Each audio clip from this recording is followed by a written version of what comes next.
ఈ ఈ జల్సాలు, ప్రత్యేక విమానాలు ఇది ఒక అడిక్షన్ అయిపోయిందేమో. ఎందుకంటే నేను సామాన్య రాజకీయాలు, పేదవాడి రాజకీయాలు, అతి సామాన్యుడికి కూడా పదవులు ఇచ్చేటటువంటి రాజకీయాలు నేను చేస్తాను, డబ్బు లేని రాజకీయాలు చూపిస్తానన్న పవన్ కళ్యాణ్ ఈరోజు నిజంగా విలాసవంతమైనటువంటి జీవితం, ప్రత్యేక హెలికాప్టర్లో తిరుగుతూ హైదరాబాద్కి టిఫిన్కి హైదరాబాద్ నుంచి హైదరాబాద్కి రావడం, విజయవాడ నుంచి మళ్ళీ లంచ్కి మళ్ళీ విజయవాడకి వెళ్ళిపోవడం, మళ్ళీ అక్కడ నుంచి డిన్నర్కి వైజాగ్ వెళ్ళిపోవడం, ఈ స్థాయిలో ఆయనకి ఒక అడిక్షన్ చంద్రబాబు నాయుడు గారు అలవాటు చేశారేమో అని ఒక అనుమానం కలుగుతుంది. రైట్, ఒక్కసారి కారుమూరి వెంకటరెడ్డి గారితో మాట్లాడదాం. కారుమూరి వెంకటరెడ్డి గారు, ఏంటి సందర్భం లేకుండా ఏదో ఒక టాపిక్ తీసుకొచ్చి జగన్మోహన్ రెడ్డి గారిని దూషించడానికే అసెంబ్లీ నడుస్తోందా అన్న అనుమానం కలిగే రీతిలో ఈరోజు అక్కడ చర్చలు కొన్ని జరుగుతున్నాయి. అందులో భాగంగా కామినేని ఒక మాట అనడం, దానికి మళ్ళీ బాలకృష్ణ గారు స్పందించడం, ఇవన్నీ ఒక పరిణామం. అంటే జగన్మోహన్ రెడ్డి గారిని టార్గెట్ చేయాలనేది.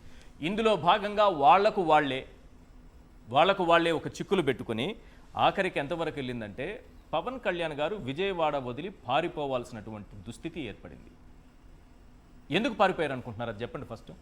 ఈశ్వర్ గారు, ముందుగా మీకు ప్యానెల్లో ఉన్న అందరికీ, సాక్షి టీవీ ప్రేక్షకులందరికీ నమస్కారాలు. మీరు అన్నట్టుగా అసెంబ్లీ సమావేశాలు ఇప్పుడనే కాదండి, ఈ 15 నెలలుగా మీరు ఎప్పుడు అసెంబ్లీ సమావేశాలు జరిగినా జగన్మోహన్ రెడ్డి నువ్వు దమ్ముంటే అసెంబ్లీకి రా, నిన్ను సింగిల్గా ఎమ్మెల్యేగా మాత్రం మేము కన్సిడర్ చేస్తాం, నువ్వు ఎమ్మెల్యేగా వచ్చి కూర్చుంటావు లేదా, నువ్వు పులివెందుల ఎమ్మెల్యే ఆఫ్టర్ ఆల్, ఇది సభలో మాట్లాడుతున్నటువంటిది. మీ పార్టీ నాయకులు అనట్లేదు, మేము కుప్పం ఎమ్మెల్యే అంటాము. కుప్పం ఎమ్మెల్యేగా ఉన్నప్పుడు సూపర్ 6తో పాటు 143 హామీలు ఇచ్చారని చెప్పాం.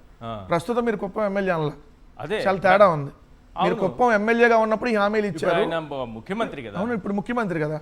మేమేమన్నాం, కుప్పం మీరు ఎమ్మెల్యేగా ఉన్నప్పుడు అని చెప్పి నిన్న ఎవరైతే మా రమేష్ యాదవ్ గారు మీరు కుప్పం ఎమ్మెల్యేగా ఉన్నప్పుడు ఈ హామీలన్నీ ఇచ్చారు అని చెప్పి మాట్లాడింది. ఆ సందర్భంలో రెండు శాసనసభలో ఇప్పుడు నువ్వు ఆఫ్టర్ ఆల్ పిఠాపురం ఎమ్మెల్యే, లేదంటే నువ్వు ఆఫ్టర్ ఆల్ అలానా కుప్పం ఎమ్మెల్యే, ఇట్లా మంగళగిరి ఎమ్మెల్యేలు ఎవరు అంటలేదు కదా. కేవలం జగన్మోహన్ రెడ్డి గారిని వాళ్ళు వాంటెడ్గా ఏదో రెచ్చగొట్టాలి. సభలో జగన్మోహన్ రెడ్డి గారు లేకపోయినా రెచ్చగొట్టాలి, సభలో వైఎస్ఆర్ కాంగ్రెస్ పార్టీ సభ్యులు లేకపోయినా రెచ్చగొట్టాలి. అదే దూరంతో వెళ్తా ఇప్పుడు వాళ్ళే మాట్లాడుకొని ఇద్దరు దొరికిపోయారు. ఎందుకంటే పక్కన బాలకృష్ణ ఉన్న సంగతి మర్చిపోయాడు కామినేని శ్రీనివాస్. ఆయన పార్కాయ తోటలో ఉన్నాడేమో అనుకున్నాడు, అసెంబ్లీలో ఉన్నాను అనుకోలే కామినేని శ్రీనివాస్. ఆయన ఎక్కువ పార్కాయ తోటలో ఉంటాడు. హైదరాబాద్ పార్కాయ తోటలు చాలా ఉన్నాయి, చాలా అదే సార్ వ్యాపారాల విషయాలు, నేను వేరే అంటలేదండి. బిజినెస్ నిమిత్తం ఎక్కువ అక్కడే ఉంటాడు. ఏం బిజినెస్ లో దాని నిమిత్తం ఉన్నప్పుడు ఆయన అసెంబ్లీలో ఉన్నా అనుకోడా, అక్కడ ఉన్నాను అనుకోని ఏదో మాట్లాడేశాడు. పక్కన బాలకృష్ణ అని తెలిస్తే మాట్లాడేవాడు కాదు, చిరంజీవి గురించి ఎత్తేవాడు కాదు. సో అంటే వాళ్ళు ఆడున్నారో కూడా తెలియదు సందర్భంలో. కైకలూరు కదా ఆయన, కైకలూరు కోసం అయితే పార్క్ హైత్లో ఉండాల్సిన పనిలే కైకలూరులోనే ఉండొచ్చు. అది పార్క్ అయితే ఆంధ్రాలో లేదు కదా, హైదరాబాద్లో ఉంది కాబట్టి. అది సో ఏంటంటే వాళ్ళు ఎక్కడున్నారో ఏందో తెలియనటువంటి పరిస్థితిలో ఉండి మాట్లాడుతూ దొరికిపోయారు. రెండు మీరు అన్నట్టుగా పవన్ కళ్యాణ్ పదే ఎందుకు జ్వరం వస్తుందంటే, మరి ఎందుకు జ్వరం వస్తుందో అర్థం కావట్లా. పద్దాకలు జ్వరం వస్తుంది పవన్ కళ్యాణ్కి. ఒక ఉప ముఖ్యమంత్రి ఆయన అనుకుంటే ఫారెన్లో సింగపూర్లో వెళ్ళి ట్రీట్మెంట్ చేయించుకోవచ్చు. ఆయన పొద్దున్నే హైదరాబాద్లో బ్రేక్ఫాస్ట్ చేసి మధ్యాహ్నం ఆంధ్రప్రదేశ్లో లంచ్ చేసి మళ్ళీ రాత్రి కూడా కాదు, మళ్ళీ ఈవినింగ్స్ టీ స్నాక్స్ టైంకి అంటే 4:30-5 లోపే మళ్ళీ హైదరాబాద్ వచ్చేస్తాడు, మాదాపూర్ అనే రిచ్ ఏరియాకి. ఆయనకి స్పెషల్ ఫ్లైట్, స్పెషల్ హెలికాప్టర్ రెండూ ఉంటాయి. గన్నవరం ఎయిర్పోర్ట్లో స్పెషల్ ఫ్లైట్ ఎక్కుతాడు, అక్కడ దిగుతాడు. ఏదైతే విజయవాడలో దిగగానే సరే కదా, ఇక్కడ బేగంపేటలో ఎక్కుతాడు, గన్నవరంలో దిగుతాడు. గన్నవరంలో మళ్ళీ స్పెషల్ చాపర్ రెడీగా ఉంటుంది, మళ్ళీ దాంట్లో మంగళగిరి ఆఫీస్కి వెళ్తాడు, అక్కడ జగన్మోహన్ రెడ్డి గారిని తిట్టి వచ్చేస్తాడు. మరి అట్లాంటి ఆయనకు పద్దాలు జ్వరం ఎందుకు వస్తుంది? ఎందుకంటే సామాన్యులకైతే వస్తుంది, సో మరి ఆయనకి ఎందుకు వస్తుందో పద్దాలు తెలియదు. ఇట్లా ఆంధ్రప్రదేశ్లో ఉండే వాళ్ళకి జ్వరాలు వస్తున్నాయి. ఎందుకంటే 8 నెలల్లో 27.5 లక్షల మందికి జ్వరాలు వచ్చినాయి, జనవరి 1 నుంచి ఆగస్టు 31 వరకు. మరి ఇలా ఆంధ్రాలో కూడా ఉండలేదు కదా జ్వరం రావడానికి, ఎందుకు వస్తుందో జ్వరం చెప్పాలి. ఇంకొకటి కూడా, ఆయన చంద్రబాబు నాయుడు గారిని అవమానించాలనుకుంటున్నారు హైదరాబాద్కి రావడం ద్వారా. ఎందుకు జ్వరం వస్తే హైదరాబాద్ రావాల్సిన అవసరం ఏముంది సార్? అంటే మా విజనరీ సీఎం హయాంలో కనీసం జ్వరం ట్రీట్మెంట్ చేసే హాస్పిటల్ కూడా లేదా? విజయవాడలో కదా వాళ్ళు జ్వరానికి ట్రీట్మెంట్ ఇచ్చే హాస్పిటల్ లేదా సార్? జ్వరానికి లేదనే కదా. ఇప్పుడు అక్కడ ఉంటే డయేరియా, అదేంటి మలేరియా, ఇంకా అన్ని ఏరియాలు ఎక్కువ అవుతున్నాయి కదా. అవును, అందుకని ఎక్కడ ఉంటే ఇవన్నీ ఎక్కువ అవుతాయని పవన్ కళ్యాణ్ కూడా భయం ఉంటుంది కదా ఆరోగ్యమైన, అందుకని వచ్చేస్తున్నాడేమో. లేదంటే ఇప్పుడు ఈ వివాదం అంతా జరుగుతుంది, ఎవరో ఒకరికి అవకాశం మైకి తీసుకొచ్చి వెళ్ళేటప్పుడు ఏమైనా పెడతారేమో, మళ్ళీ దీని మీద స్పందించాలేమో. అదే టక్కన వచ్చేస్తే అయిపోయింది కదా, 4 రోజులు అయిపోయినాక అంశం అయిపోయింది కదా. దీనికోసం ఈ మాట్లాడుతున్నారు. దీంట్లో ఒకటి నేను పర్టికులర్గా చెప్పదలుచుకుంది, సినిమా ఇండస్ట్రీని అసలు ఎవరు అవమానించారు? ఎందుకంటే జగన్మోహన్ రెడ్డి గారు ఆదరించారా, లేదంటే అవమానించారా, లేదంటే చంద్రబాబు నాయుడు గారు ఆదరించారా, తెలుగుదేశం వాళ్ళ మీడియా ఆదరిస్తుందా, అవమానిస్తున్నారా మనం ఒకసారి చూద్దాం.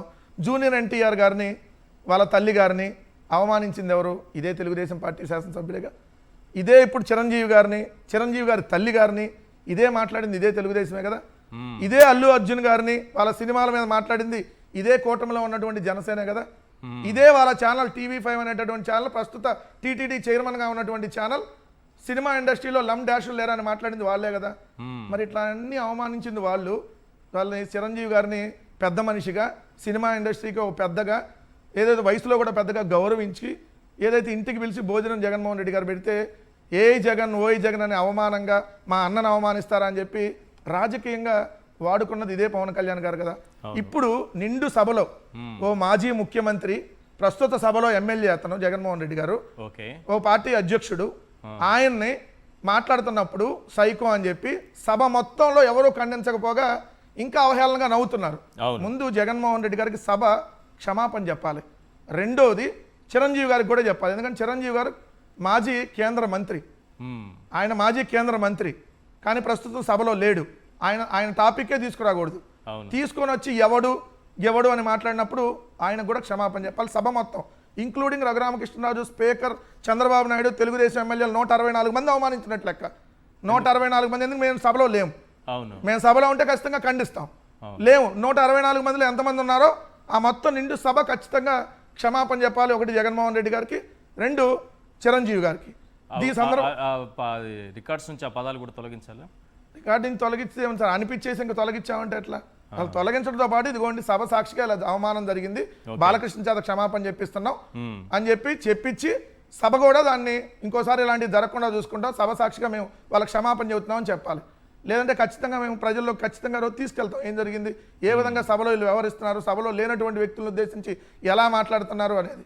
రెండోది బ్రీత్ అనలైజర్ పరీక్ష చేసి అసెంబ్లీకి తీసుకురావాలి, ఎవరో పేరు నాని గారు చెప్పినట్టు. ఎందుకంటే మహిళా ఎమ్మెల్యేలు ఉన్నారు అక్కడ, మహిళా ఎమ్మెల్యేలు ఉన్నారు సార్.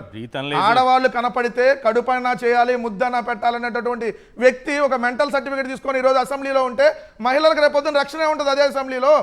మరి బ్రీత్ అనలైజర్ పరీక్ష చేసే తీసుకురావాలి ఎమ్మెల్యేలని. తీసుకురాకపోతే రేపొద్దున పరిస్థితి ఏంటి? మహిళా ఎమ్మెల్యేలకు రేపొద్దున రక్షణ ఉంటుందా? ఖచ్చితంగా దీనికి సంబంధించి చెప్పాలి. రెండో అంశం వచ్చేటప్పటికి నేను ఇద్దరు గురించి మాట్లాడతాను సార్. ఒకటి మెంటల్ సర్టిఫికేట్ హోల్డర్ గురించి, ఇంకోటి ప్యాకేజ్ సర్టిఫికేట్ హోల్డర్ గురించి. ఒకటి బాలకృష్ణ మెంటల్ సర్టిఫికేట్ హోల్డర్, బివేరా బాలకృష్ణ అని మనం చెప్పాలి. ఎందుకంటే తనకు మెంటల్ ఉంది, దానికి ఒరిజినల్ సర్టిఫికేట్ ఉంది, అందుకనే నేను సైకోలాగా ప్రవర్తిస్తా అని చెప్పి సైకోలాగా ప్రవర్తిస్తున్నాడు కాబట్టి బివేరా బాలకృష్ణ. ఆయనన్నా దూరంగా ఉండాలి, ఆయనతో జాగ్రత్తగా, లేకపోతే మనం అటు పక్కనే వెళ్ళకూడదు. రెండు ప్యాకేజ్ సర్టిఫికేట్ హోల్డర్ బివేరా పవన్ కళ్యాణ్. ఎందుకంటే ఆయనకి తిక్కుందని చాలా సందర్భాల్లో చెప్తాడు, ఆ తెక్కకి చాలా పెద్ద ప్యాకేజీ లెక్క ఉందని కూడా చాలా సందర్భాల్లో చెప్పాడు.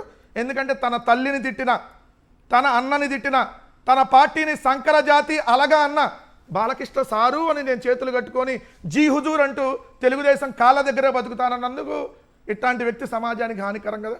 ఎందుకంటే తన తల్లిని తిట్టిన వాళ్ళ దగ్గరికి వెళ్ళి జీ హుజూర్ అనేవాడు మనిషేనా? అలానే తన వాళ్ళని అలగా సంకర జాతి, అలానే మా బ్లడ్ ఎక్కించుకుంటే ఎప్పుడో చిరంజీవి ముఖ్యమంత్రి అయ్యేవాడు అని మాట్లాడుతున్నటువంటి వ్యక్తుల్ని నేను మాత్రం బాలయ్య అని పిలవను, సారు అని పిలుస్తాను అన్నట్టు వ్యక్తి బివేర్ ఆఫ్ పవన్ కళ్యాణ్ అని చెప్పి మనం బోర్డు పెట్టాలి కదా. ఒక పక్కనే బివేర్ ఆఫ్ బాలకృష్ణ, ఇంకోటి బివేర్ ఆఫ్ పవన్ కళ్యాణ్ అని చెప్పి ఖచ్చితంగా మనం బోర్డు పెట్టాలి. ఎందుకంటే చీటికి మాటికి ఇంకొక ఆయన ఉన్నాడు, రాత్రిపూట ట్వీట్లు పెడతాడు, నాగబాబు. ఏమయ్యా మరి మీ అన్నం తిట్టిస్తే ఇదే అసెంబ్లీ సాక్షిగా ఎవడు వాడు వీడు అంటుంటే మరి ఎక్కడున్నారయ్యా మీరందరూ? అంటే ఒక ఎమ్మెల్సీ పదవి అనేది పడేస్తే అట్లా లేదు, మీ అన్నకు ఒక ఎమ్మెల్యే, ఒక డిప్యూటీ సీఎం అలా పడేస్తే మీ అమ్మని తిట్టినా, మీ అన్నని తిట్టినా, మీ వాళ్ళని అలగా అన్నా, సంకర జాతి అన్నా మేము వాళ్ళ సంకనెక్కుతామంటే ఇలాంటి వాళ్ళు సమాజానికి హానికరం కదా. సో ఖచ్చితంగా ప్రజలు, జనసేన వాళ్ళు కూడా ఆలోచించాలి. రెండోది ఇక్కడ ఒక చిన్న విషయం సార్, నిజంగా ఈ మెంటల్ సర్టిఫికేట్ గురించి వచ్చినప్పుడు దీని గురించి నేను ఒకటి చెప్పదలుచుకున్నాను. ఒక చరిత్ర కొన్ని నిజాలని ఎవరైతే దగ్గుపాటి వెంకటేశ్వరరావు గారు, అవును, పురంధేశ్వర్ గారి హస్బెండ్, అవును, ఈయన ఓ పుస్తకం రాశాడు. అవును, దీంట్లో 135, 136, 137 పేజీలు మీరు చూస్తే సాయంత్రం ఈయనకి 7:30 అప్పుడు ఫోన్ వచ్చిందంట. ఎవరికి? దగ్గుపాటి వెంకటేశ్వరరావు గారికి బాలకృష్ణ ఇంటి నుంచి ఫోన్ రాగానే హఠాత్తున ఆయన ఫంక్షన్కి వెళ్లాల్సింది కూడా మానేసుకొని డ్రైవర్ని బాల ఇంటికి పంపించగానే ఇంటికి వెళ్ళేటప్పటికి అక్కడ బాలయ్య తీవ్ర రక్తం, అప్పటికే బాలయ్య పిచ్చి పిచ్చిగా మాట్లాడుతున్నాడు అని చెప్పి రమ్మన్నారని దీంట్లో రాశారు. బాలయ్య పిచ్చి పిచ్చిగా మాట్లాడుతున్నాడు, ఇదిగోండి రాశారు. అవతల బాలయ్య ఇంటి నుండి ఫోన్, నన్ను వెంటనే వాళ్ళ ఇంటికి రావాల్సిందిగా, ఇంట్లో ఏదో సంఘటన జరిగిందని బాలయ్య పిచ్చి పిచ్చిగా మాట్లాడుతున్నాడని హుటాహుటిన నేను ఫంక్షన్కి వెళ్లకుండా డ్రైవర్ని కారు బాలయ్య ఇంటికి మళ్లించమన్నారు. బాలయ్య ఇంటికి వెంకటేశ్వరరావు గారు రాసిన ఆయన పిచ్చి పిచ్చి అని రాశారు. పిచ్చి బాలయ్య పిచ్చి పిచ్చిగా మాట్లాడుతున్నాడని ఫోన్ వస్తే వెళ్ళాడంట. వెళ్ళంగానే బాలయ్య చేతి నుండి తీవ్రంగా రక్తం కారుతుంది. పూర్తిగా గ్లాస్ తో చేసిన ఫ్లవర్ వాజును పగలగొట్టి దాంతో తాను తీవ్రంగా గాయపరచుకోవడానికి ప్రయత్నిస్తున్నాడు. పనివాళ్ళు వసుంధర తోడళ్ళు ప్రసాద్ ఉన్నారు.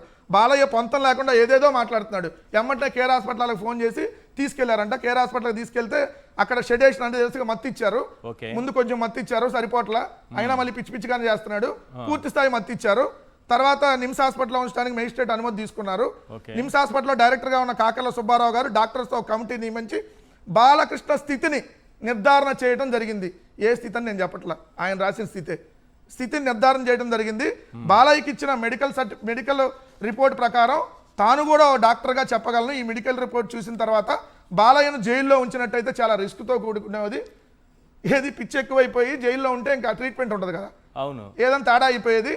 అందుకని ఇక్కడ ఉంచడం మంచి పని అని చెప్పి నేను కూడా డాక్టరే కాబట్టి చూశానని చెప్పి ఆయన రాసిన 137వ పేజీ. రాశారు సార్. అలానే ఈ విషయంలో ఈ విధంగా బాలయ్య పోలీస్ రిమాండ్ సమయంలో హాస్పిటల్లో ఉండడానికి అవకాశం అయింది. ఈ విషయంలో ముఖ్యమంత్రిగా ఉన్నటువంటి రాజశేఖర రెడ్డి గారు చాలా హుందాగా వ్యవహరించి ఎక్కడా జోక్యం చేసుకోలేదు. రెండో పాయింట్, చంద్రబాబు నాయుడు గారు 4 రోజులు అసలు పట్టించుకోవాలి. ఇది బాలకృష్ణ గారు మీ బతుకు. చంద్రబాబు నాయుడు గారు మిమ్మల్ని ఎలా చూశాడు చూడండి. 4 రోజుల తర్వాత పొలిట్ బ్యూరో మీటింగ్ పెట్టి అమ్మో ఇది కాల్పులు జరిగినాయి, రాజకీయంగా మనకేమన్నా తేడా కొట్టిద్దా లేదా అని, లేదు రాజశేఖర రెడ్డి గారు దీన్ని వదిలే పోని అని చెప్పి వాళ్ళు వదిలేశాడు కాబట్టి అప్పుడు వెళ్ళాడండి. అప్పుడు చంద్రబాబు నాయుడు గారు 4 రోజుల తర్వాత వాళ్ళని పరామర్శించడానికి వెళ్ళాడు. ఆయన ఇంకోటి కూడా రాశాడు. ముంబైలో సంజయ్ దత్ ఇంట్లో 2 తుపాకులు దొరికితే 1.5 సంవత్సరాల పాటు సంజయ్ దత్ జైల్లో ఉండవలసి వచ్చింది. కానీ బాలకృష్ణ ఇంట్లో తుపాకీతో కాల్పులు జరగగా ఒక్కరోజు కూడా జైలుకి వెళ్లకుండా బయటపడ్డాడు. ఏది అక్కడేమో ఓన్లీ తుపాకులు దొరికితే 1 సంవత్సరం జైలు, ఇక్కడ తుపాకీతో కాల్చితే ఒక్కరోజు కూడా జైలుకి పోలా. ఇది రాజశేఖర రెడ్డి గారు పెట్టిన మీకు భిక్ష. కానీ మేము ఏ రోజు చెప్పలా. మీ కుటుంబ సభ్యులు మీరు రోజు భారతమ్మ గారి గురించి నీచాతి నీచంగా ఇదే తెలుగుదేశం వాళ్ళు మాట్లాడతారు. మేము ఒక్కరోజు కూడా వసుంధర గారి టాపిక్ ఎత్తలేదు. ఇదిగోండి ఈ రోజు కూడా చూస్తే పేపర్ల నిండా సోషల్ మీడియాలో లొంగిపోయిన వసుంధర ఆ నలుగురికి ఎలా ఉంది అని చెప్పి ఎక్కడ అన్ని కూడా తప్పే ఉంది సార్. కానీ మేము ఏ రోజు ఎత్తలేదు సార్. ఎందుకంటే మేము ఆ కుటుంబంలో ఉన్న మహిళలకు మేము ఇచ్చిన గౌరవం అది. కానీ మీకు ఆ హుందాతనం ఉందా? మిమ్మల్ని ఈ రోజు ఎమ్మెల్యే అయ్యారు మీరంటే ఎట్లా? ఆ రోజు రాజశేఖర రెడ్డి గారు కాపాడబట్టి మీరు ఎమ్మెల్యే అయ్యారు. రైట్. సో అయినా మీకు విశ్వాసం ఉందా బాలకృష్ణ గారు? సో విశ్వాసం లేని వాళ్ళ గురించి మనం చాలా తక్కువ మాట్లాడుకుంటే మంచిది. రైట్.